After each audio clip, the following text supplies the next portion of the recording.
Catatan Presiden Republik Indonesia. Presiden Joko Widodo sebut pemerintah fokus kembangkan ketahanan pangan. Kemandirian pangan, ketahanan pangan, kedaulatan pangan itu harus menjadi konsentrasi. Dan pemerintah Pak Prabowo sudah menyampaikan bahwa beliau akan berkonsentrasi di pangan dan energi. Di sini sudah dicoba, nggak hanya sekali dua kali, tapi tidak berhasil.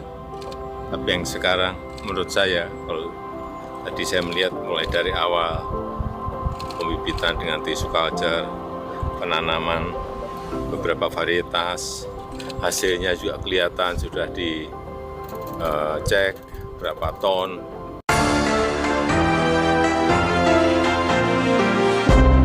Presiden Joko Widodo undang warga dunia investasi dan berkarya di Indonesia. Saya juga berharap fasilitas Golden Visa Indonesia ini segera disebarluaskan dan segera disosialisasikan, lakukan secara masif lewat berbagai kanal sehingga dapat terjangkau lebih banyak top investor dan top global talent. Itu saja yang ingin saya sampaikan, dan dengan mengucap Bismillahirrahmanirrahim, Golden Visa Indonesia hari ini saya luncurkan, dan saya mengundang warga dunia untuk datang berinvestasi dan berkarya di negara kita Indonesia.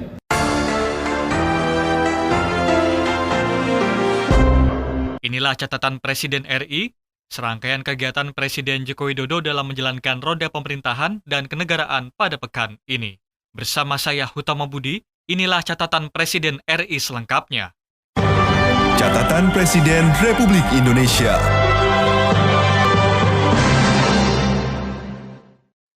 Senin 22 Juli, Presiden Joko Widodo secara resmi membuka konferensi dan pameran kelapa internasional ke-51 tahun 2024 yang digelar di Ballroom Hotel Westin, Kota Surabaya, Provinsi Jawa Timur. Presiden menekankan potensi besar ekonomi hijau yang dimiliki Indonesia, terutama dalam industri kelapa. Presiden menyebutkan ekonomi hijau merupakan peluang dan potensi yang sangat besar bagi Indonesia, mulai dari coklat, bakau, vanili, kopi, lada, hingga cengkeh. Presiden mengatakan utamanya yang memiliki potensi besar adalah kelapa. Indonesia memiliki luas lahan 3,8 juta untuk kelapa dengan produksi 2,8 juta ton per tahunnya. Menurut Presiden, dua provinsi sebagai produsen kelapa terbesar di Indonesia adalah Provinsi Sulawesi Utara dan Riau. Presiden juga menekankan pentingnya hilirisasi dalam rangka meningkatkan nilai tambah produk kelapa untuk mendukung industri dan menciptakan lapangan kerja. Kedepan, ekonomi hijau merupakan peluang, merupakan potensi yang sangat besar bagi negara kita Indonesia. Baik itu yang berkaitan dengan coklat, kakao, vanili, kopi, lada, cengkeh, dan yang lain-lainnya. Dan yang terutama yang memiliki potensi besar adalah kelapa.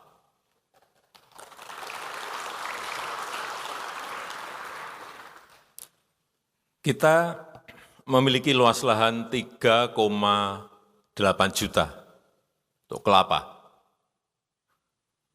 dengan produksi 2,8 juta ton per tahun. Ini sangat besar sekali. Tadi disampaikan oleh Dr. Selvina, kita nomor 2 di dunia. Dan yang berpotensi berproduksi besar itu adalah Provinsi Sulawesi Utara dan Provinsi Riau. Ekspor kita juga bukan jumlah yang kecil, 1,55 billion US dollar. Ini juga sebuah angka yang sangat besar. Dan bisa ditingkatkan lagi kalau kita serius, kita mau menseriusi urusan yang berkaitan dengan kelapa. Hal yang sangat penting menurut saya ada dua. Yang pertama, bagaimana kita bisa menaikkan peningkatan produksi kelapa. Yang pertama. Yang kedua yang berkaitan dengan hilirisasi. Presiden Joko Widodo juga mengajak komunitas kelapa internasional untuk bersatu dalam memajukan industri kelapa yang berkelanjutan. Presiden menyebutkan konferensi ini sangat penting bagi Indonesia, dan Indonesia juga berkepentingan untuk memperkenalkan potensi besar kelapa nasional.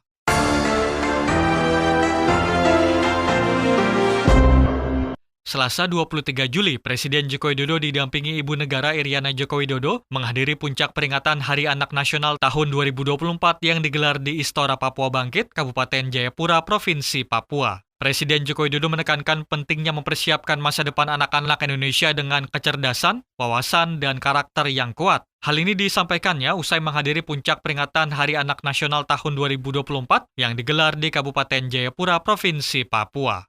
Presiden juga mengaku gembira terhadap antusiasme anak-anak dalam acara tersebut, di mana ini juga merupakan kali pertama puncak Hari Anak Nasional diselenggarakan di Papua secara besar-besaran. Ya, kita melihat ke depan anak-anak ini harus betul-betul disiapkan, tidak hanya pintar, tidak hanya pandai, tetapi juga berwawasan dan berkarakter.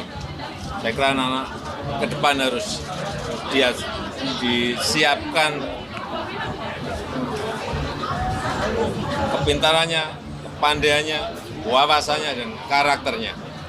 Pak, soal antusiasme anak-anak Papua tadi bagaimana Pak tanggapannya Bapak? Ya, ini mungkin pertama kali puncak Hari Anak Nasional diadakan di Papua dan dilaksanakan secara besar-besaran. Dan anak-anak menikmati, saya pun juga tidak mau memberi sambutan pidato karena ini adalah arenanya anak-anak, tempat anak-anak berinteraksi, bermain, bersenang-senang, saya rasa itu. Dalam pesan yang disampaikan, Presiden Joko Widodo mengajak semua anak Indonesia untuk terus belajar agar bisa mencapai cita-cita mereka.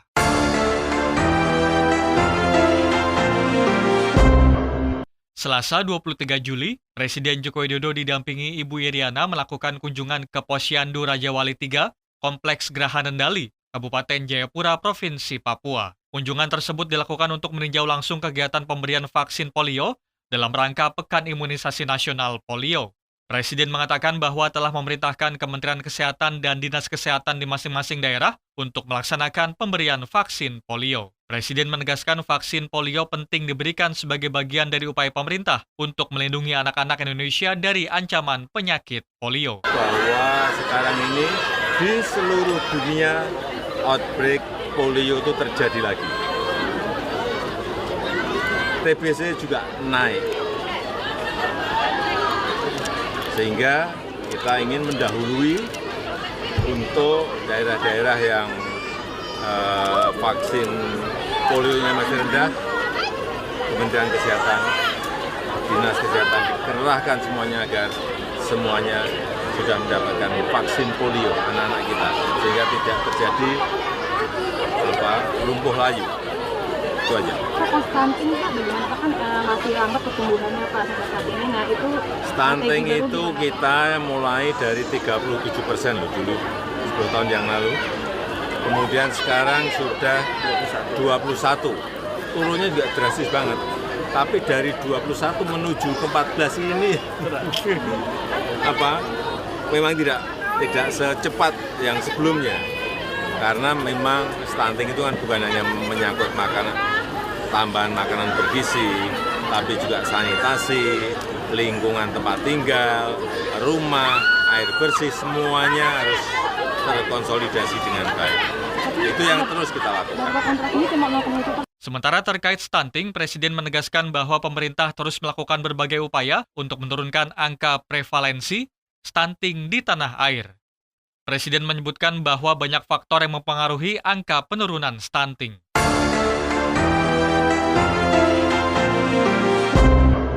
Selasa 23 Juli, Presiden Joko Widodo didampingi Ibu Negara Iriana Joko Widodo melakukan penanaman tebu perdana di PT Global Papua Abadi, Kampung Sermayam, Distrik Tanah Miring, Kabupaten Maroke, Provinsi Papua Selatan.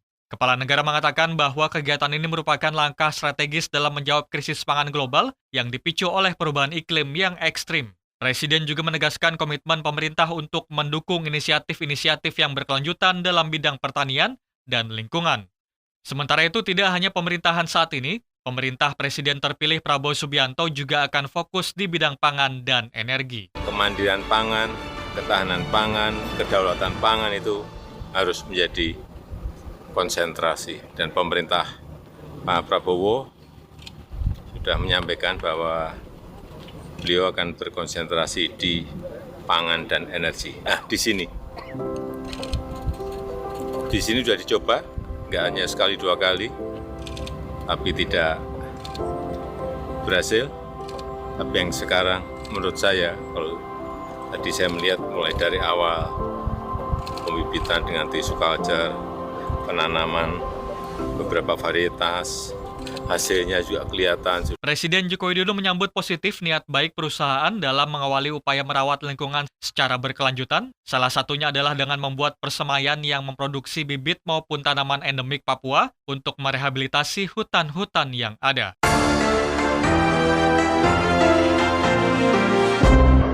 Rabu 24 Juli, Presiden Joko Widodo didampingi Ibu Negara Iriana Joko Widodo menghadiri peringatan Hari Kebaya Nasional yang digelar di Istora Senayan, Jakarta. Acara yang berlangsung meriah ini menjadi momen penting dalam upaya melestarikan budaya berkebaya di Indonesia. Dalam kesempatan tersebut, Ibu Iriana Joko Widodo juga mendapatkan penghargaan Ibu Bangsa yang diserahkan secara langsung oleh Ketua Umum Kongres Wanita Indonesia, Giwo Rubianto Wiyogo.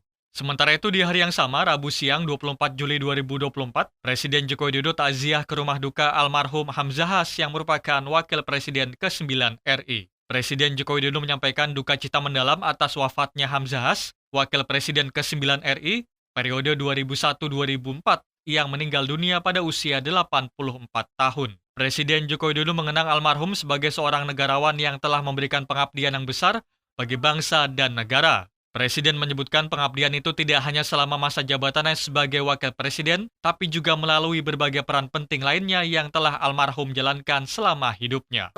Innalillahi wa inna ilaihi raji'un. Telah berpulang ke rahmatullah tadi pagi almarhum Bapak Dr. Haji Hamzahas dalam usia beliau yang ke-84 tahun. Atas nama pemerintah, atas nama bangsa dan rakyat, kami ikut berduka cita yang mendalam. Beliau adalah seorang negarawan yang telah mengabdi untuk bangsa dan negara, baik sebagai wakil presiden tahun 2001-2004 maupun pengabdian yang lain yang saya kira kita tahu sangat-sangat banyak. Bapak, apakah nanti akan Bapak ikut ke pemakaman? Nanti upacara pemakaman akan dipimpin oleh Pak Menko dan dilaksanakan di pemakaman di Bogor. Turut mendampingi Presiden Joko Widodo saat bertakziah, yakni Sekretaris Kabinet Pramono Anung. Tampak hadir juga yakni Wakil Presiden ke-6 RI, Tri Sutrisno, Wakil Presiden ke-10 dan ke-12 RI, Yusuf Kala, Wakil Presiden ke-11 RI, Budiono, dan Wakil Presiden terpilih 2024-2029, Gibran Rakabuming Raka.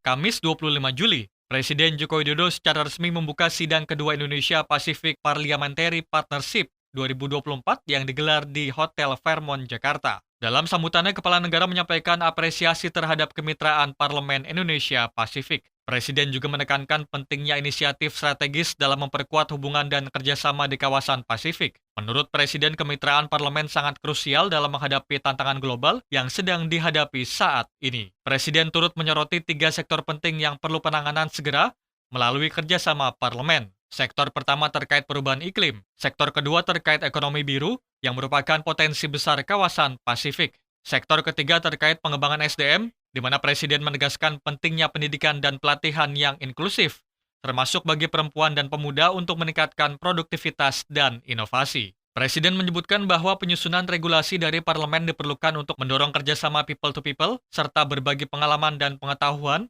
yang mencakup semua lapisan masyarakat.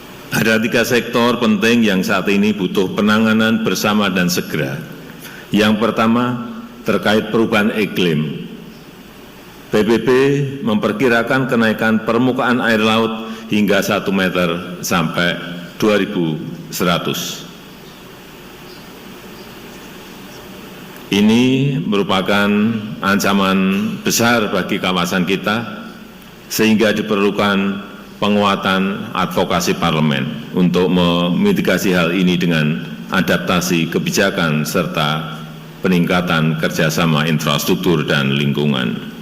Yang kedua, terkait ekonomi biru yang merupakan potensi besar kawasan kita. Bank Dunia menyebutkan sektor ini berpotensi menyumbang hingga 10% PDB jika dikelola secara berkelanjutan, sehingga diperlukan dorongan dari parlemen untuk peningkatan konektivitas kawasan serta kolaborasi dalam penegakan hukum dan konservasi sumber daya laut. Yang ketiga, terkait pengembangan SDM melalui pendidikan dan pelatihan yang dilakukan secara inklusif, termasuk bagi perempuan dan pemuda untuk meningkatkan produktivitas dan inovasi. Sehingga butuh penyusunan regulasi dari parlemen untuk mendorong kerjasama people to people, membagi knowledge sharing, bagi experience sharing yang mencakup semua lapisan masyarakat. Presiden Joko Widodo mengatakan melalui kemitraan parlemen menjadi memperkuat semangat persaudaraan, rasa saling percaya, dan sikap saling menghormati termasuk penghormatan terhadap kedaulatan dan integritas wilayah. Presiden meyakini melalui kolaborasi yang kuat dapat menjaga stabilitas dan mencapai kemakmuran di kawasan Pasifik.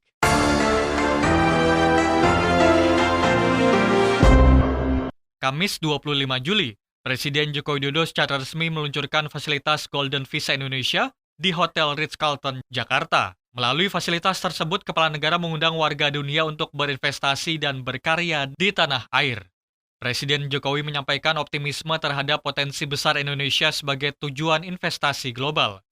Menurut Presiden, Indonesia memiliki pertumbuhan ekonomi yang baik, stabilitas politik yang terjaga, serta bonus demografi dan sumber daya alam yang melimpah yang menjadikan Indonesia negara yang sangat menjanjikan bagi para investor dan talenta global. Presiden Joko Widodo menyebutkan bahwa peluncuran layanan Golden Visa ini bertujuan memberikan kemudahan bagi warga negara asing dalam berinvestasi dan berkarya di Indonesia. Saya juga berharap fasilitas Golden Visa Indonesia ini segera disebarluaskan dan segera disosialisasikan, lakukan secara masif lewat berbagai kanal sehingga dapat terjangkau lebih banyak top investor dan top global talent.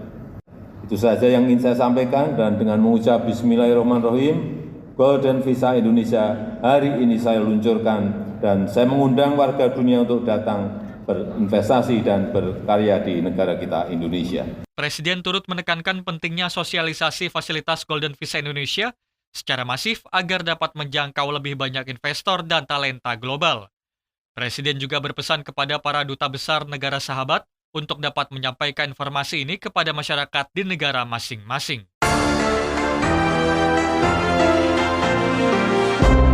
Jumat 26 Juli, Presiden Joko Widodo melakukan kunjungan kerja ke Provinsi Jawa Tengah. Presiden Joko Widodo meresmikan operasional kawasan industri terpadu Batang di Kabupaten Batang, Provinsi Jawa Tengah.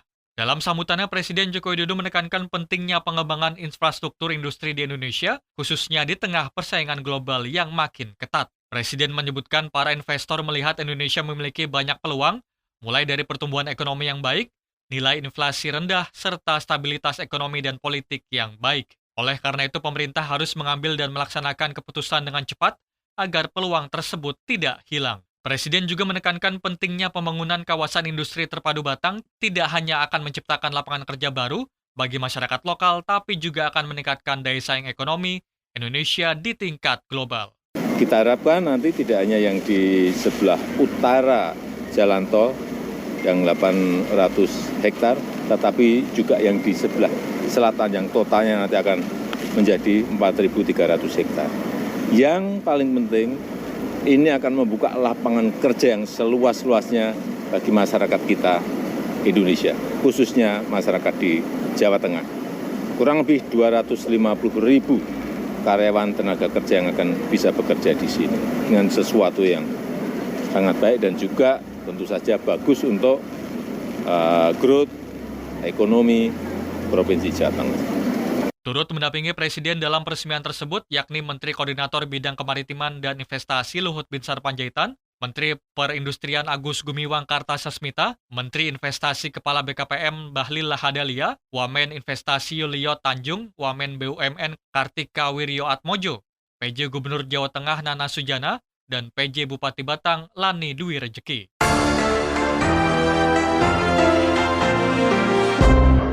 Demikian catatan Presiden RI pada pekan ini. Saya Hutama Budi, Muslihun, dan tim liputan melaporkan. Catatan Presiden Republik Indonesia.